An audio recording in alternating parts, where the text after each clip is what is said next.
Hello everybody and welcome back to Chess24. This is Jan Gustafsson. For starters, let me wish everybody a very happy new year 2015. Time does fly, 2015. We've had a bit of a break when it comes to super tournaments over the holidays, and I am excited that the break is over. The classical tournament, I believe it's the 77th edition already, in the Dutch town of Wijk aan Zee has started. In the first round, we do have the interesting encounter between world champion Magnus Carlsen and his nemesis, the local hero Anish Giri, the 20-year-old Dutchman, not only a superstar in his own right, but also one of the very few people who has a plus score against the world champion. Anish Giri beat him once, I believe, in this very place in Wijk aan Zee in the year 2011, a while back when he was only 17 years old, and has not lost a game to Magnus Carlsen yet. So the world champion certainly is gonna be looking to even that score. Let's see what's happening. Carlsen with the black pieces has to face yet another 1d4. He did not really look convincing against 1d4 in his World Championship match against Vishy Anand, where he tried both the Grunfeld and the Queen's Gambit declined. Without really a lot of success, he even tried the Queen's Indian, also didn't go all that well. So today he decides to choose something completely different and more offbeat than what he usually does. The move 1g6 could lead to a normal King's Indian, could still lead to a Grunfeld, could lead to a modern if white chooses the move 2e4. But Giri, as most d4 players, prefers to go c4 first, inviting black to transpose back into normal territory by going knight f6. But Carlsen prefers to start with the move bishop g7, as you do in the modern. This is already a bit of a key juncture where white has to choose between the move played in the game, the move e4, or developing either of his knights. e4 is the most principled in a way. The most natural might seem to be the move knight c3, also keeping your options open. But here black has the annoying little possibility of going c5, d5, bishop takes, pawn takes. These pawns are a bit weak. Black normally plays the funky looking f5 here, follows with knight f6, queen a5. Playing against these guys, not to be recommended. At least it's a line that I enjoyed playing with black in my use when I was using this line a bit more often. So most guys are aware of that and don't go 3 knight c3. Hence e4. I personally prefer the move knight f3 here, but putting a knight on f3 does restrict you to playing this setup if black transposes back to normal things like the Grunfeld or the King's Indian with the knight on f3, which not everybody likes. Some people against the King's Indian, they want to play with a pawn on f3, not a knight, for example. So everything has its drawbacks, and Giri chooses the one which has the least drawbacks for him, the move 3e4. d6 is the main move here, and knight to f3 now. Bit surprised to see that because I just mentioned that normally you go e4 if you don't want to commit your knight to f3, and now after d6 you play the move knight c3. But Anish doesn't seem to mind going for a King's Indian with the knight on f3. However, Carlsen doesn't seem to be that excited about that idea, and he does not transpose to the King's Indian but goes his own way with the move e5, staying in modern independent territory. Another way to stay in independent territory here is the move bishop g4, trying to create early pressure against this pawn, where last time I checked white was supposed to be a little bit better in a line like this. But I have to admit I never fully understood it, and it is reason enough for me to refrain from going e4 on the third move as Giri did here. But objectively, it's probably nothing to be all that concerned about. Anyway, in the game, after knight f3, Carlsen went e5, First thing to point out is that d takes e5 might look tempting. It's not such a good idea. After d takes e5, queen takes d8, king takes t8. It's true black's king is trapped in the center, but white can't really attack it there, and the defining feature of the position really is that white has this weakened square on d4 after he played e4 and c4, while black does not have this weakness on d5 because he can still control it with c6. And these endings tend to be very, very pleasant for black. So don't get fooled into playing d takes e5 after you already went e4 and c4 in this line. Giri plays the normal move here, the move knight to c3, when once again it's decision time for black. Carlsen plays a move that makes it even more offbeat. It's an offbeat line in an offbeat line. The main line here is the move e takes d4, knight takes d4, now knight c6, bishop e3, and knight to e7. This is considered to be slightly better for white if white really knows what he's doing here. He's supposed to go h4 and play really aggressively with the move h5 to follow. One cute trick that Giri mentioned at the press conference, so I'm obliged to mention it too, is after bishop e2, castles, f5. This looks like very natural play for white, and here e takes f5 looks like the most natural move. It seems like white is in good shape, but he's not, because black has the very nasty little trick. Bishop takes d4. Not something you would expect, that black gives up his fianchetto bishop. Bishop takes d4, knight takes f5. And it turns out this bishop is almost trapped in the middle of the board. He has to go back, but now after bishop e3, knight takes e3, f takes e3. White ruined his own pawn structure and is already fighting for equality out of the opening, which is not something you want to do. So if you ever face this line, you should be aware of that trick, and you should ideally know what you're doing here and play the move h4, which leads to good chances for white last time I checked. So after knight c3, Carlsen probably knew all those things, or at the very least, he did not feel like going for this and went for the move knight to c6 instead. There was a bit of speculation, by the way, how Carlsen comes up with these offbeat opening choices. If he prepares it specifically for the games, or if he improvises over the board. Giri had the theory that Carlsen picks up chess books, and whatever recent book is coming out, he will play that line. He said that when Carlsen played the Scandinavian against Caruana in the Olympiad, a little before there was a new book on the Scandinavian, and just now there's a new book on this line, the modern, I believe by Tiger Hiller Person. So it's very possible that Carlsen reads chess books and gets his opening ideas from there, which is quite unusual for top players. We won't find out. However, after knight c6, white once again faces a decision, and Giri plays the critical move here. Move bishop to g5. Bishop e3 might look more natural, but then bishop g4 once again increases pressure on this point d4. It's not something white wants. So bishop g5 asks some tricky questions, like how do you parry my plan of eating your queen on the next move? And every way to parry it has its drawbacks.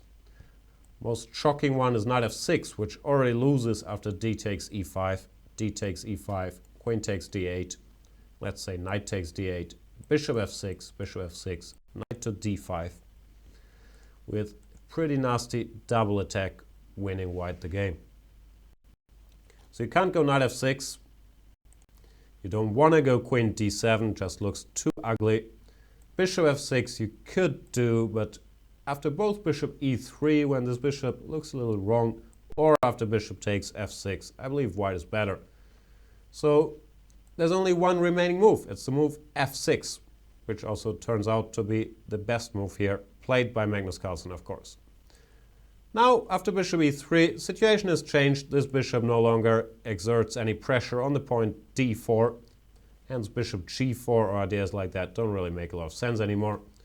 So one good thing to f6, which is that the f7 square has been cleared, and Carlsen, of course, uses that, plays the move knight to h6, and he can regroup that knight to f7, but first he wants to put it to g4. Giri decides to spend the tempo stopping that by playing h3. Now the knight goes to f7. Slightly surprising move. Castles looks more natural, keeping his options open. Maybe that's at least what Giri pointed out. Carlsen disliked the option of going d5, knight e7, g4 here as white, leading to kind of a typical King's Indian, where white hasn't castled yet and is fighting against f5, which would open up the black king's position. Still, I believe this position should be kind of playable for black as well. Matter of taste. Carlsen decides to start with a move knight f7. Here the most natural move would be move like bishop e2, continuing development, when once again black could just castle, leading to something similar after maybe d5 and g4, or black could go f5, which might be a bit risky, and white has a choice between e takes f5 or d takes e5, which both look quite pleasant for white. Still, Giri decided to play more concretely in this position, plays a move that looks extremely tempting, the move c5, opening up the center before black really wants to do a lot of battle there. E takes d4, for example, knight takes d4, now is just good for white, no matter what black does. These pieces aren't really ready for a struggle in the center. Castles would also strongly favor white. Couple of different tempting options. C takes d, let's say c takes d, bishop c4, maybe the most tempting, when the white pieces are just a lot more active and controlling the center. So there's nothing you want to do. But Magnus Carlsen is not the world champion and the highest rated player in the history of chess for nothing, and he does find the best way here, which is the move d takes c5, clarifying the situation and giving white a choice. He could just take back on c5, leading to more of a fixed pawn structure. I believe this is quite playable for white, but it's hard to claim a serious advantage here. After queen takes d1, let's say rook takes d1, bishop e6 to stop bishop c4. I believe black is quite close to equality. Bishop b5, no, f5, castles, rook d8. It's not the kind of position where you would expect to beat the world champion. So after d takes c5, Giri's idea was to open the position with the move d takes e5. Carlsen goes knight takes e5, makes a lot of sense, exchanges this knight, which was a bit passive on f7, for this knight on f3, and Giri goes knight takes e5 as well. One option he had was not to play this, but to go bishop takes c5 immediately instead, when after queen takes d1, rook takes d1, white pieces are quite active, but black also has not committed all that many crimes, and after knight f3, gf, bishop to d7, strong move, planning to castle queenside, it looks like black is pretty much alright. This was a way to keep the position a bit more unbalanced, but it does not look like a way to get a serious opening advantage. So one has to conclude that after knight f7, c5 probably did not really lead to much, because the continuation that Giri plays in the game also does not give him an edge. After knight takes e5, he decides to take on e5, and now Carlsen rightly chooses the move f takes e5. When once again his idea is to put a knight on d4, exploiting that hole white has in his camp. Giri doesn't want that to happen. He could allow it, go bishop takes c5, knight to d4, and now try to exchange his knight very quickly. Let's say knight b5, with roughly an equal position, but once again nothing to write home about. Bishop e6, let's say. Black is alright. Carlsen did survive his opening experiment. Next time around, probably white is going to have to look at other moves than c5. Instead, Giri played bishop to b5. Instead of taking on c5, that is. He played bishop b5, not allowing the knight to d4. It's not really a pawn sacrifice, because this pawn on c5 cannot be held. Carlsen chose the move bishop to d7. And funnily enough, only this is the novelty. It looked like both sides were freestyling for a while, but there's nothing new in chess, or it's hard to find something new. And all these moves had already been played in a game by Korchnoi in the year 1978. While back, Korchnoi won that game after queen takes d1, rook takes d1, and now bishop d7, which actually also looks fine for black. Instead, Carlsen plays bishop d7 immediately. Once again, planning to go knight d4. Giri eliminates that knight. Bishop c6, and bishop takes c5. But now the position has clarified, and it's kind of obvious white did not get any advantage. Black has the two bishops, which is always a bit of an asset. He does have a weakness on e5, but it's very hard to attack. And he does have, on the plus side, also a pawn majority on the queen side. So I don't think white is worse here, but if I had to choose sides, I would already prefer black. I was slightly surprised by Carlsen's next move, which leads to quite clear-cut equality. He plays a move bishop f8, pretty much exchanging these bishops and simplifying the position further. Now this is fine, this leads to equality, but I thought he could have tried to strive for even more. Go queen takes d1, rook takes d1, say king to f7, keep this bishop on the board for now, play rook d8 next move, and hope even for a little advantage due to the two bishops. I don't think he's seriously better, but it looks like a very Carlsen-esque position to play, an equal ending with some potential where he can grind away. So I was a little surprised that he did not go for this. Instead, bishop f8, bishop takes f8, rook takes, castles, queen d1, rook d8, led to some really simplified position where technically this bishop on c6 might be a little superior to the knight on c3 with pawns on both flanks. As a rule of thumb, the bishop tends to be better than the knight. But this knight can jump to d5 at the appropriate moment and will probably force black to exchange it for the bishop, which is what happens. Rook takes d8, king takes d8, rook d1 check, king e7, knight d5, bishop takes, rook takes. We have a rook ending with even material. Even here, of course, you have to be very focused not to allow any progress, especially if you're white, because black has some hopes based on this 3 versus 2 majority on the queen side, while for white it's a bit tougher to mobilize his own majority on the king side. In an ideal world, black would like to go g5, h5, h4, after white went f3 even, fix those pawns, let's say g5, king f2, h5, king e3, h4. Now it's borderline impossible for white to create a passed pawn. Now black could think about exchanging the rooks and reaching a pawn ending, which would be very tough for white to play. Of course, white would not and should not allow that. Giri mentioned the move king g3 here, planning to go h4 himself and meeting h4 with king g4, attacking the g5 pawn. So there is no need to panic, but you still have to be precise here. However, Carlsen did not think this was a real chance. He went for c6 instead, rook d3, and decided to exchange the rooks immediately with rook f7, king f2, and rook d7.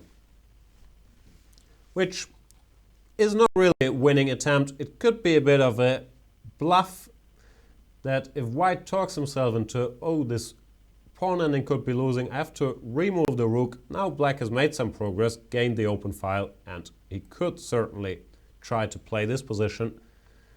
But Giri took his time, calculated, and came to the conclusion that after rook takes d7, king takes d7, h4, he doesn't have anything to fear. h4, nice little move, stopping the black expansion on the king side before it even begins. And next he wants to follow with g3 and f4 to build his own play on the king side.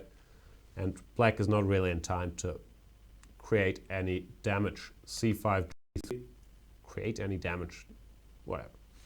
c5, g3, b5, b3, stopping black from expanding further with c4 and the king to c5. There's not much either side can do. c4 here looks like a bit like a losing attempt, takes, and white brings his king to c3, then plays f4. Nothing you want to do with black. So instead Carlsen just waits, goes king e6, Giri goes king e3, h6, hinting at g5, but white is in time to play f4. Not that g5 was a real problem, by the way, but f4 is easiest. There's just no progress that can be made by either side. White has his majority here, which black has to keep an eye on. Same thing reversed on the queen side. Carlsen goes h5 here, stopping any further expansion by white, any h5 tricks. And there is nothing either side can do, so the logical end to the game would be something like king d3, king d6, king e3, king e6, repeating moves. Players didn't even do that. They did agree on a draw after the move h5. Not the most spectacular of games, but I believe both sides won't be that unhappy about it. Carlsen survives another 1d4 with an offbeat opening and kind of eases into the tournament with a black draw against the top 10 player. Anish Giri, draw against the world champion, maintains his plus score against Carlsen, also won't be all that upset. And there is a lot of rounds to go, I believe 12 rounds left. We've only just begun. Stay tuned, follow the event live on Chess24.